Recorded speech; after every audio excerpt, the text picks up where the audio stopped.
Hello friends, मैं Shweta's kitchen में आपका स्वागत करती हूँ।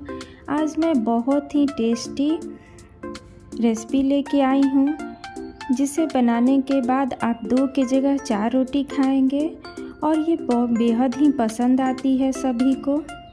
तो चलिए बनाना शुरू करते हैं। गैस पे एक पैन रखें, पैन गरम हो चुकी है। अब इसमें 1 चम्मच जीरा, 2 बड़ी इलायची के दाने, 6 से 7 लौंग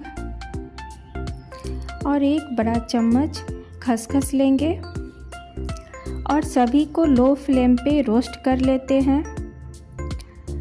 आप इन्हें उतना ही भूनें जिससे इनका कलर चेंज ना हो।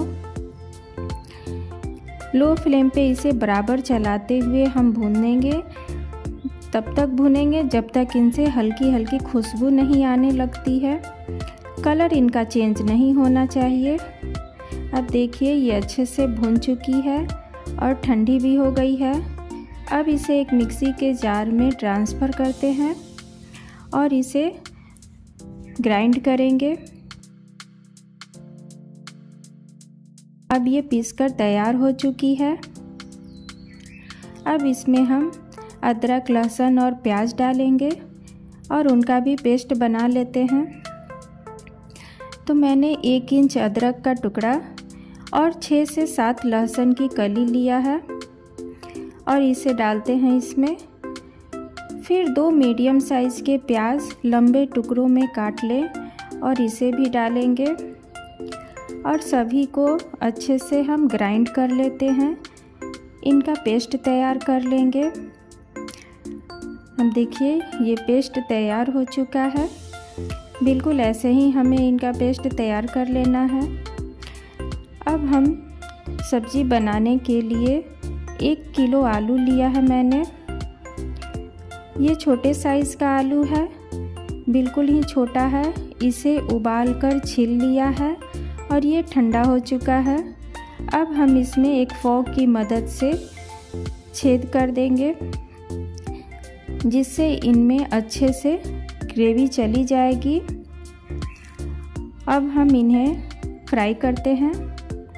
गैस पे कढ़ाई रखें, कढ़ाई में तेल डालें और तेल अच्छे से गर्म हो जाना चाहिए। अब इसमें आलूओं को डालते हैं। सभी आलूओं को आप 3 बार में फ्राई करें। अब इसे चलाते हुए हम फ्राई करेंगे। अब इसमें थोड़ा सा नमक और थोड़ी सी हल्दी डालते हैं, जिससे आलूओं में अंदर नमक चला जाएगा और हल्दी से इनका कलर बहुत ही अच्छा हो जाता है। अब देखिए ये गोल्डन फ्राई हो चुकी है। इसी प्रकार हम सभी आलूओं को फ्राई कर लेते हैं और ये कितनी क्रिस्प भी हुई है।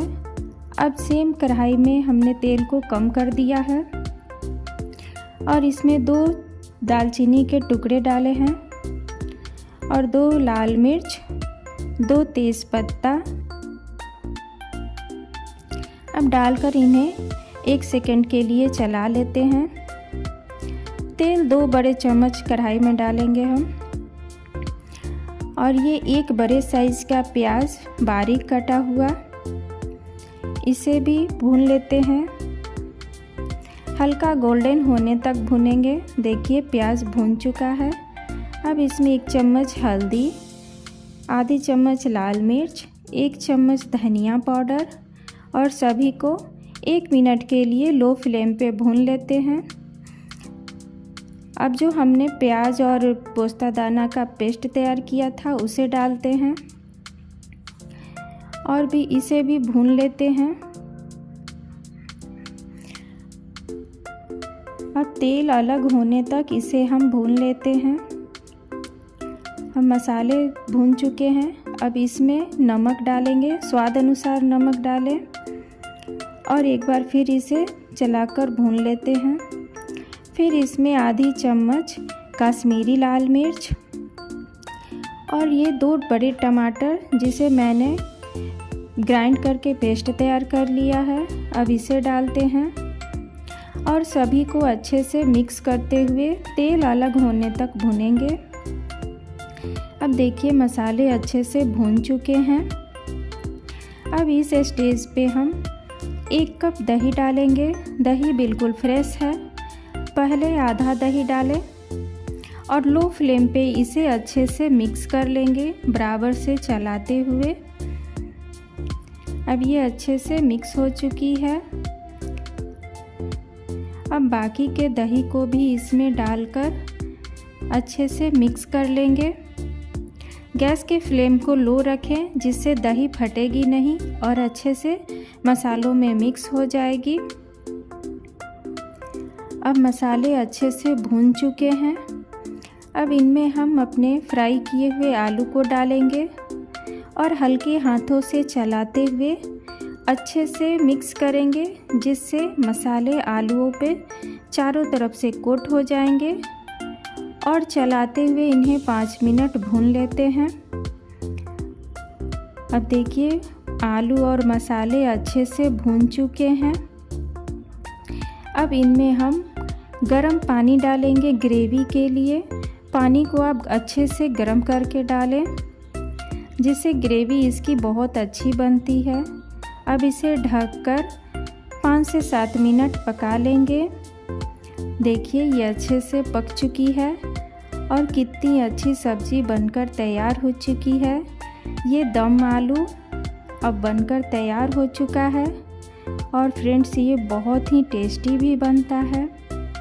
अब इस पर हरी धनिया की पत्ती डालेंगे और आप इसे सर्व करें। फ्रेंड्स आपको ये मेरी रेसिपी कैसी लगी कमेंट ज़रूर करें। आपने अगर मेरे चैनल को सब्सक्राइब नहीं किया है तो प्लीज़ सब्सक्राइब करें, कमेंट और शेयर भी करें। तो फ्रेंड्स फिर मिलते हैं नई रेसिपी के साथ। Bye friends.